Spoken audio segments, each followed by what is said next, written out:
Birthday suit. What does it mean? Sure you don't want to borrow my birthday suit? In my birthday suit. Still want to see you in your birthday suit. It's a playful idiom for being completely naked, as if you're dressed in the suit you came into the world wearing on your birthday, your skin. The idiom birthday suit dates back to the mid 1700s in English. She's in her birthday suit.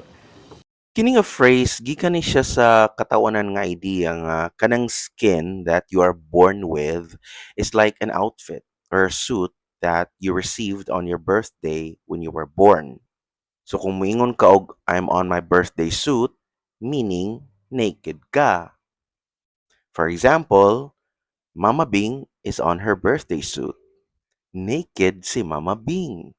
This could be you in your birthday suit, naked on your own private beach. Dili kini ginagamit nga idiom sa formal conversation. Mas ginagamit ni siya sa mga jokes, sa children's stories, or playful conversations.